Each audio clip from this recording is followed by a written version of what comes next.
Hello, my name's James Banks and I am a writer, and I've written comedy series, books, films. So Transition Stage Company asked me to support deaf writers to create their own scripts. So this video is in fact a very basic brief about what is a script and what is story and how you might begin to plan and put together a story for script. So it's very basic information, the same type of information you can find anywhere out on the internet or in books. The information is out there, but this is presented in BSL, British Sign Language. So I'd like to start with what is story? What does that mean? How do you start to create a story? If you think about it, story has been going for thousands and thousands of years. You think back to early human history, when people would sit around a campfire and someone would come in and they'd tell a tale. You know, even back as far as the Anglo-Saxon period, or even before that, someone would stand up and they'd tell a story or sing a song, and all those around the campfire would be drawn into that. Story is part of our human experience. There's a famous writer called Philip Pullman, and he said that first humans need food and water, and then companionship, and then shelter, and then when they've achieved all those things, the next thing they need is story. Story is a very important and true thing that we need it in our life. You know, if you think about Netflix, or even going down to the Deaf Club and you want to talk about, you know, things that have happened in your community, gossip, those kinds of things. I think story helps us to really practice at life. Like, for example, you watch an action film, you put yourself in the place of the hero and you think, well, what would I do in that situation? So story helps us to practice life. I mean, I could talk hours and hours about what story is, but for your script, you need to think about, well, what sort of stories do I like and what don't I like? And that would be your choice. So when you create a story, you know, you're trying to tell the audience something new, an opinion that you have personally yourself. It doesn't matter if it's a funny opinion, a comedy, or a drama, or something more serious. You as the writer are telling the audience something. And that's called your theme. Your theme could be like, you don't like unfairness, or you create a story to make sure that the hero tries to find some kind of fairness or judgment. Or you want to make a point about the deaf experience. What's it feel like to have someone oppress you, to have hearing people oppress you? Or maybe you want to oppress them back. Maybe that's your theme.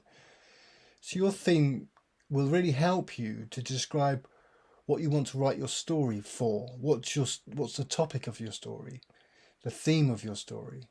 So here's an exercise for you to help you discover what your themes might be. To find out what makes you angry or what makes you sad. For me, as a writer, I'm always really interested in relationships between fathers and sons. For me, that's really interesting because it's related to my own relationship with my own father and my life. You know, and some of the emptiness or fulfillment that could be experienced with that. So I want you to think about your own opinions and feelings. What do you feel strongly about? And perhaps you need to do a little bit of research on what your own themes are. So a good way to find that out is to create a description of yourself, but from someone else's perspective.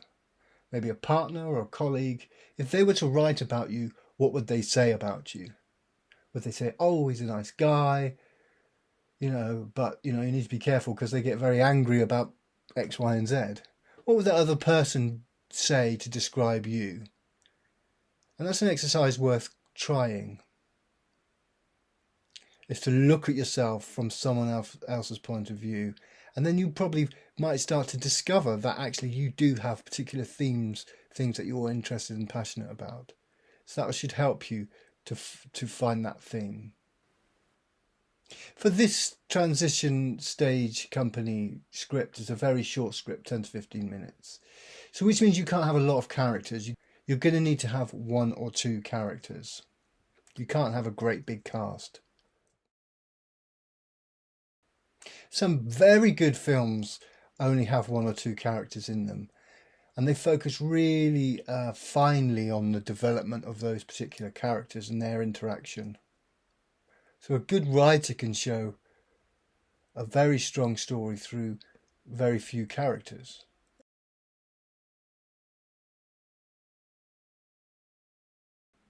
So a half-hour episode is made really interesting with 4 characters, for example, who just finished an Indian meal and they start arguing about who's going to pay the bill. It's an amazing piece of drama, really interesting, and it's something which uses a very simple setup and only 4 characters. So you need a small number of characters because you need to think about a budget, you need to think about a film crew going around filming your script. So 1 or 2 characters makes it more economical to film. You must think about budget. Next activity I want you to try is I want you to write down maybe 3 or 4 films that you absolutely love. And then I want you to look at each one of those films and try and figure out why you love those particular films. Is it the plot?